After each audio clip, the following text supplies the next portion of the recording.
Welcome to whistle.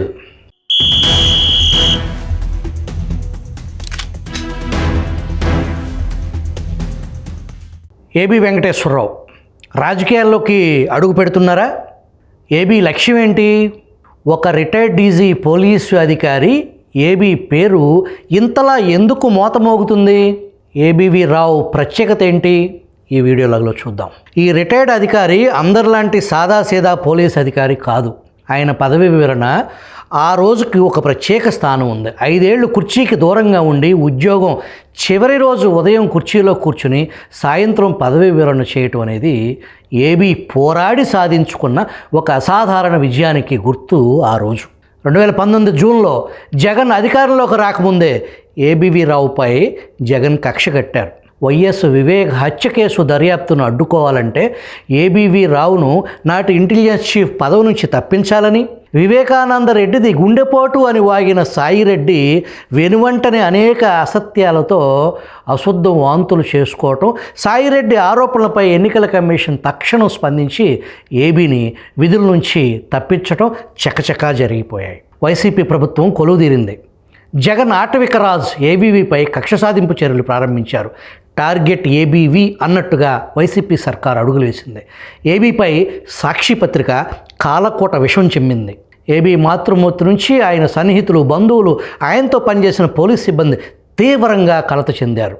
నాకేం కాదు, ధర్మం మన వైపు ఉంది, ధైర్యంగా ఉండమని సన్నిహితుల్లో ధైర్యాన్ని నింపి తన నుంచే తాను స్ఫూర్తి పొందుతూ లోలోన మదనపడుతూ జగన్పై ధర్మయుద్ధం ప్రకటించారు ఏబీ వెంకటేశ్వరరావు. ఏబీని అరెస్టు చేయాలని శతవిధాలా ప్రయత్నించింది నాటి వైసీపీ ప్రభుత్వం. ఈ దమన నీతిలో నాటి డీజీపీ గోల్డ్ బిస్కెట్స్ ప్రేమికుడు, దొంగ బంగారం రికవరీలో వాటాదారుడు, తెల్గి కృష్ణ యాదవ్ స్టాంప్స్ కుంభకోణంలో భాగస్వామిగా అత్యంత అవినీతిపరుడు అనే ఆరోపణలు ఎదుర్కొన్న గౌతమ్ సవాంగ్ ఆగం అంతా ఇంత కాదు. డీజీపీ పోస్టులో ఉండి ఏబీకి వ్యతిరేకంగా నకిలీ పత్రాలు సృష్టించడం అంటే గౌతమ్ సవాంగ్ ఎంత బరి తెగించిన అధికారో అర్థం చేసుకోవచ్చు. ఏబీపై మోపిన అభియోగాలు మొత్తం వీగిపోయాయి. హైకోర్టు నుంచి సుప్రీంకోర్టు వరకు ఒంటరిగా రాజ్యంపై పోరాటం. ఎలాగైనా సరే ఏబీ వెంకటేశ్వరరావుపై చర్యలు తీసుకోవాలని వైసీపీ ప్రభుత్వం నానాపాట్లు పడింది. చివరికి ఏబీ కులం పేరుతో కూడా దూషించారు వైసీపీ నేతలు. అటువైపు వికృత మనస్తత్వ విధ్వంస ఆలోచనలు, నిత్యం ద్వేషం, కసి, పగతో బగబగా రగిలిపోయే ఫ్యాక్షన్ మనస్తత్వం పుట్టుకతో అలవర్చుకున్న వ్యక్తి జగన్మోహన్ రెడ్డి.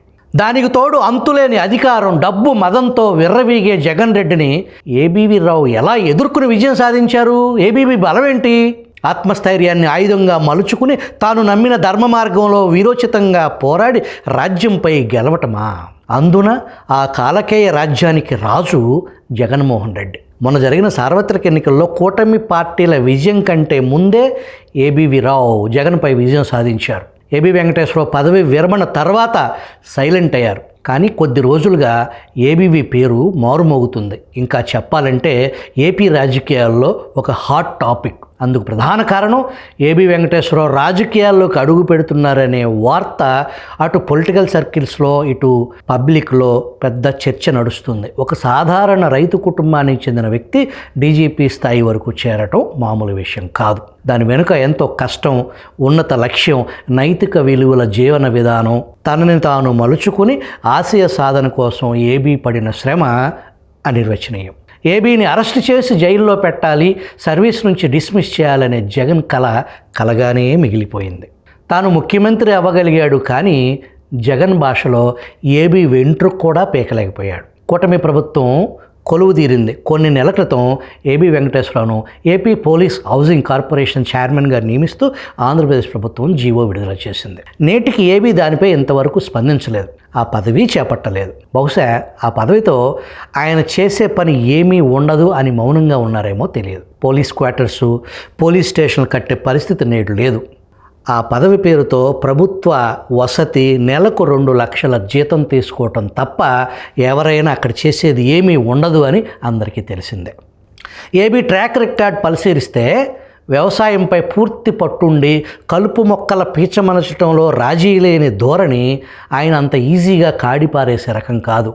ఏబీ సంకల్ప బలం గట్టిదే అని, రాజు కంటే మొండివాడు బలవంతుడు అన్న సామెత మాదిరి జగన్కు తలవంచక 5 ఏళ్ల కాలంలో జగన్కు శాల్యూట్ చేయని అధికారిగా ఏబీ చరిత్ర రికార్డులకు ఎక్కారు. మాజీ డీజీ ఆంజనేయ రెడ్డి లాంటి అధికారులు ఏబీకి వృత్తిపరంగా ఎంతలా అండగా నిలబడింది ఏబీ రిటైర్మెంట్ వేడుకలో ఆయనే స్వయంగా వెల్లడించారు. కమ్మ సామాజిక వర్గం ఏబీని ఒక ధీరుడిగా గుర్తించింది. వాస్తవానికి ఏబీ వెంకటేశ్వరరావును స్వయంగా ఆయన ఎలాంటి పదవులు ఆశించకపోయినా ఏబీ అభిమానులు మాత్రం ఆయనకు కూటమి ప్రభుత్వంలో సముచిత స్థానం కల్పిస్తారు అని బలంగా నమ్మారు కూడా. ఇంకా చెప్పాలంటే ఆయన ఇప్పటి వరకు ఎక్కడ రాజకీయపరమైన వ్యాఖ్యలు చేయలేదు. వ్యవస్థలో లోపాలపై మాత్రమే గళం విప్పారు.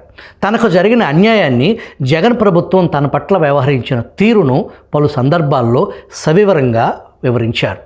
దీంతో ప్రభుత్వ అధికారులతో పాటు ఉద్యోగులకు కనువిప్పు కలిగింది. ఆ ప్రభావం మొన్న ఎన్నికల్లో కూడా స్పష్టంగా కనిపించింది.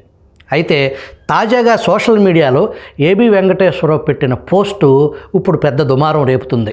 ఆంధ్రప్రదేశ్ రాష్ట్రాన్ని జగన్మోహన్ రెడ్డి అనే వికృత భూతం ఇంకా వెంటాడుతుంది రకరకాల మార్గాల్లో అనే అర్థంతో జగన్ నెవర్ అగైన్ అని ఎక్స్లో పోస్ట్ చేశారు.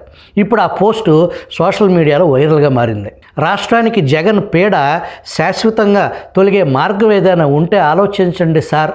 ఇంకా రకరకాల పిచ్చలతో కొన్ని వర్గాలు జగన్కు సపోర్ట్ చేస్తున్నారు, సైకో అని తెలిసి కూడా అంటూ కామెంట్ చేస్తున్నారు. ఇక మరికొందరైతే మీలాంటి నిజాయితీ పరులు రాజకీయాల్లోకి రావాలని కోరుకుంటున్నారు. విజిల్కి అందుతున్న విశ్వసనీయ సమాచారం ప్రకారం ఆలూరి బాల వెంకటేశ్వరరావు ప్రజాక్షేత్రంలో అడుగు పెడుతున్నారు. బాధిత పీడిత ప్రజల తరపున ధర్మయుద్ధానికి సన్నాహాలు చేస్తున్నట్లు సమాచారం. సొంత రాజకీయ పార్టీ పెడతారా, ఉన్న రాజకీయ పార్టీలో చేరతారా, ప్రస్తుతానికి స్పష్టత లేదు. ఒకటి మాత్రం ఖచ్చితంగా చెప్పొచ్చు, జగన్ సాగించిన దమనకాండలో తొలి చివరి బాధితుడు ఏబీ వెంకటేశ్వరరావు. విలువలే ఊపిరిగా ధర్మ మార్గాన్ని ఎంచుకున్న ఏబీవీ రావు బాధిత పక్షానికి అండగా ఉంటారని ఆశిద్దాం. ఏబీ లాంటి వ్యక్తులు యూనిఫామ్లో ఉన్నా లేకున్నా బాధితుల పక్షమే అనేది పలువురి అభిప్రాయం.